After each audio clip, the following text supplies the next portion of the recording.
Anti-Trump sentiment was strong. Oh, I think it's a disaster.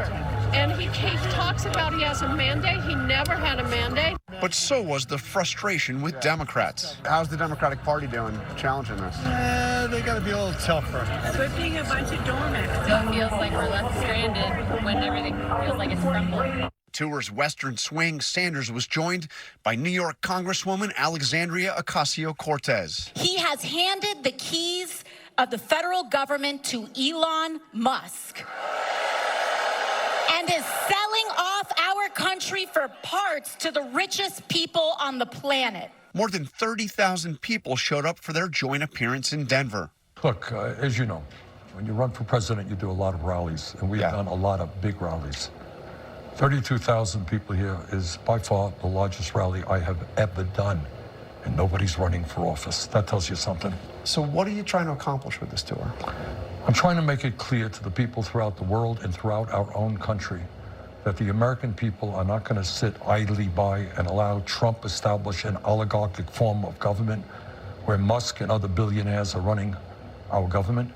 And we're not going to sit back and allow him to form an authoritarian form of society undermining the Constitution, freedom of speech, freedom of assembly, and undoing what the founding fathers of this country did in the 1790s, separation of powers, making sure that no one person had an extraordinary amount of power. And that is precisely what Trump is trying to do. He wants it all. He doesn't want Congress. He doesn't want the media. He doesn't want the judiciary. He wants all of the power. We cannot allow him to have that. Well, I hear you telling people out there, fight back.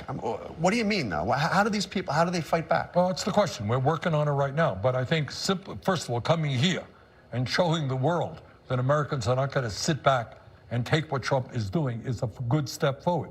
But obviously, what we need to do is what neither political party is capable of doing right now.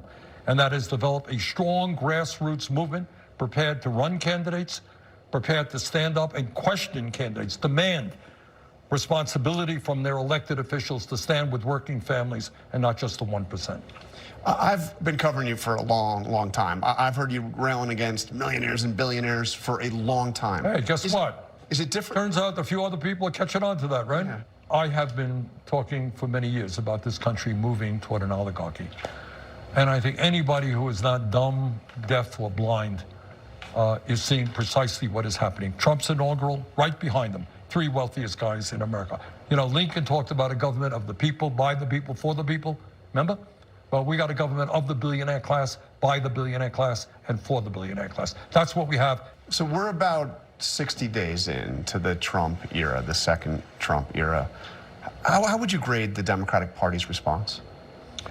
Well, I would take us back even 2 years before that, before Trump was elected, and saying that it saddens me that when the Democrats had control of the Senate, they did virtually nothing for working people. And I have to say that I'm a member of the Democratic caucus as an independent, so I'm not going to lie to you and tell you otherwise. Yeah. And since then, do I think the Democrats have been effective in rallying the American people in stopping Trump's movement toward oligarchy and authoritarianism? No, I don't. Is there anything that you think Trump has done right? Yeah, I mean, I think cracking down on fentanyl, making sure our borders are stronger. Look, nobody thinks that illegal immigration is appropriate. And I happen to think we need comprehensive immigration reform. But I don't think that it's appropriate for people to be coming across the border illegally. So we've got to work now on comprehensive immigration reform. The idea that Trump has, I don't know what his latest numbers are, he wants to deport 20 million people who are in this country who are undocumented.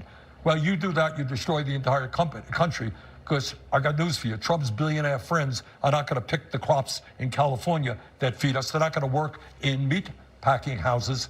That's what undocumented people are doing.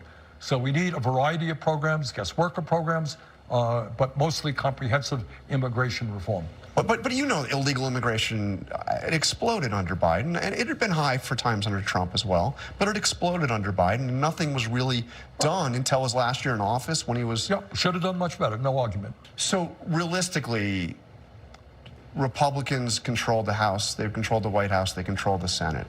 So what realistically can be done? Well, for major pieces of legislation, you still need 60 votes in the Senate. And let's be clear, I mean, we have picked many of the spots that I've gone to in Wisconsin, in Iowa, in Michigan.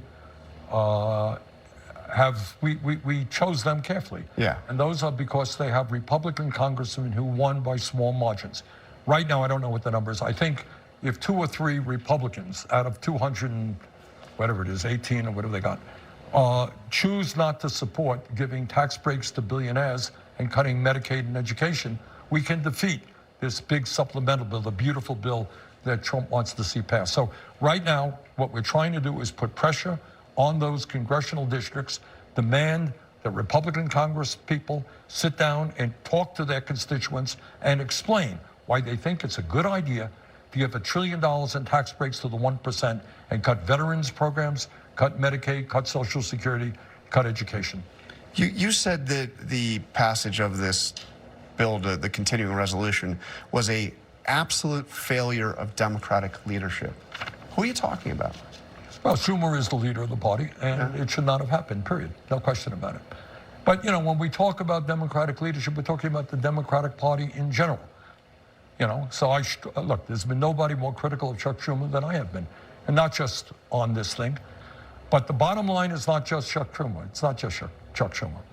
It is you got a Democratic Party in general that is dominated by billionaires, just as the Republican Party is, that is operates under the leadership of a bunch of inside the Beltway consultants, very well paid, who are way out of touch with the 32,000 people who are here today.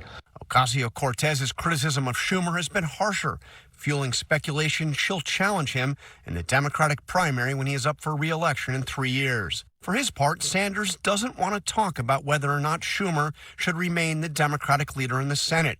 And he got irritated when I asked him about the possibility of AOC running, abruptly getting up to end the interview. Okay, you're out there with AOC today. Do you see her as a future of the progressive? We have one of the untold stories of what's going on in current American politics, is that in the House of Representatives, you have dozens and dozens of strong, smart, disciplined, hardworking young people in the Progressive Caucus. And you know, way back when I first came to the Congress and the House, I helped form the Progressive Caucus. We had 5 people in it at that time. Now they got close to 100. So you got a whole lot of good people. Alexandria is extraordinary. I am so impressed by her work in Congress, and she inspires young people all over the country. Would you like to see her join in the Senate? Right now, we have, as I said, just a whole lot of people in the Congress. Okay, Jonathan, thanks. Wait, I got one more. This is important. Well, I asked you. Okay. You know, you want to do nonsense, do nonsense. No. I don't want to talk about inside the Beltway stuff. I got 32,000 people. I was just asking you about AOC because she was out there with you. Yeah, fine, but I don't want to talk about this. What was the last question? I was just going to ask you one more question about you. I mean, that's all. I was literally your last. What is your question? Well, I mean, it's easier if you're sitting. I mean, I want to ask you about your future. This is the biggest crowd. You said you ran for president twice. This is the biggest crowd you've ever seen. Are we going to see you run again, or what's your future? No, right now, I am very proud that the people of the state of Vermont sent me back to the Senate with 63% of the vote. Right now, I'm Vermont senator. That's what I do, and I'm very happy to do it. I am 83 years of age, and I'm tired. All right, our thanks to Senator Sanders for taking the time to talk to us and for letting us get that last question in. Coming up, what was Elon Musk doing at the Pentagon this week? We'll be right back.